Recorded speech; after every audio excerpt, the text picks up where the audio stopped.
A young couple was attacked by an unknown man who abducted the girl, and the killer wasn't caught until 46 years later. A respectable elderly man dying of cancer is suspected of being one of the most elusive serial killers in the country. Yet almost half a century later, he was convicted for only one horrific crime. And that only thanks to an extraordinary chain of coincidences. This story began in the 1970s in the United States in the state of Texas, and unexpectedly continued in modern times. The metropolis of Fort Worth is now a city of over 1 million people, but back then its population barely exceeded 400,000. On Saturday, February 16, 1974, a car pulled up to the Walker family home. Behind the wheel was 17-year-old Rodney McCoy, a neighbor, high school student, and star player on the school football team. He had come to pick up Carla Walker, the homeowner's younger daughter, his classmate and girlfriend. The two were dating and even discussing plans to attend the University of Texas together so they wouldn't be separated after graduation. Their parents approved. They seemed like the perfect couple. That day, the young pair went to a Valentine's Day school dance. Later, they stopped by a cafe with friends for dinner. Afterward, they spent some time alone in the car, and, fatally unlucky, just after midnight, they parked in front of a roadside bowling alley. They had no intention of playing. They simply used the restrooms and remained in the parking lot. The couple was kissing and embracing in the car, lost in their own world. Carla was leaning against the passenger side door when suddenly it was opened from the outside. She fell out of the car. Rodney managed to glimpse a tall man who immediately began striking him with the butt of a gun. The young man lost consciousness and came to about an hour later. Carla was gone. There was no one around. Not knowing what else to do, he drove straight to Carla's parents' house. They were still awake. Her father, a retired military pilot, alerted the neighbors. The men armed themselves with pistols, this was Texas after all, and began searching the surrounding area. Soon soldiers joined them, and the following day, after the media got involved, thousands of volunteers participated in the search. Everyone clung to the hope that the unknown attacker would spare the girl's life.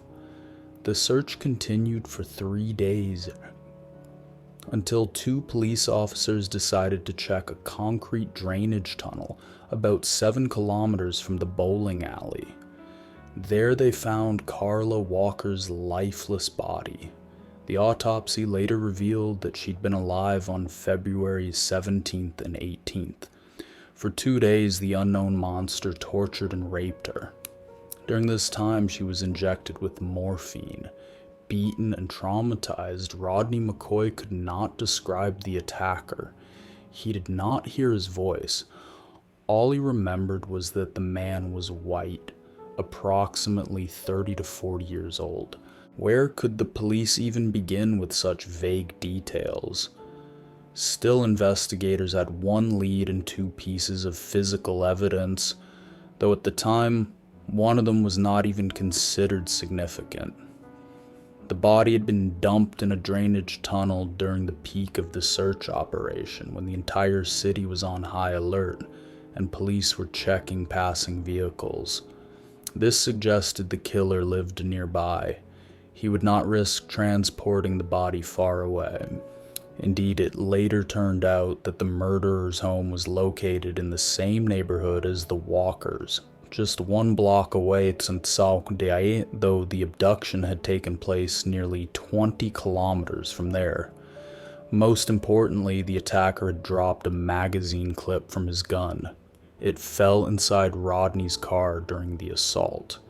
Little did he know that decades later, this small object would become one of the key pieces of evidence. In 1974, police were able to determine that the clip belonged to a Ruger pistol model that had been released only 2 months earlier.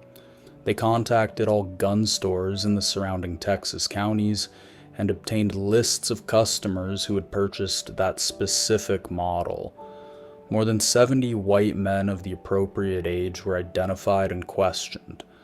Among them was 31-year-old truck driver Glenn McCurley. In his youth, he had served 2 years for car theft, but since then had stayed out of trouble. He was married and raising 2 sons, while his wife worked as a kindergarten teacher. McCurley claimed his Ruger pistol had been stolen from his car 2 weeks earlier. He agreed to take a polygraph test, which he passed. As a result, he was removed from the list of suspects. The Carla Walker case went cold, yet local police never forgot it. Many believed that an undetected serial killer was roaming Fort Worth, and Carla was only one of many victims. A year before Carla's murder in February 1973, the remains of another missing girl were found in a similar drainage tunnel. The cause of death could not be determined. Between 1973 and 1984, more than 30 young women aged 17 to 30 disappeared in Fort Worth. Only 11 bodies were ever found, 7 in 1984 alone. Fear gripped the city, gun sales increased 6-fold. Had a serial killer operated for over a decade and then simply vanished? No one knows for sure. The crimes varied in method and pattern, and in most cases, no fingerprints or biological traces were found. Except in Carla's case, her torn underwear contained biological stains. But in 1974, DNA testing did not exist. Justice would have to wait. Sadly, Carla's parents did not live to see the day accountability arrived. In 2019, the case was reopened. Police suggested DNA testing the preserved evidence, but Carla's siblings could not afford the $18,000 fee. They sold the rights to their family's story to an investigative journalist who paid for the analysis in exchange for exclusive interviews. Once again, fate intervened. Most of the samples were unusable after decades, but a tiny stain on the strap of Carla's bra yielded viable DNA, and it became the decisive proof. A match was found in open genetic databases. The name Glenn McCurley of Fort Worth, the same man who had passed a polygraph test in 1974. In February 2020, the 77-year-old was arrested. He denied everything. In response, investigators presented the DNA results and the very Ruger pistol he claimed had been stolen in 1974, which he had kept in his home all those years. Only then did Glenn McCurley begin to speak. He insisted he had not kidnapped or killed anyone. According to him, he was drunk that night and saw a couple behaving indecently in their car. He opened the door, was insulted by Rodney, and attacked him in anger. As for Carla, McCurley claimed that after he knocked Rodney unconscious, she allegedly offered him sex.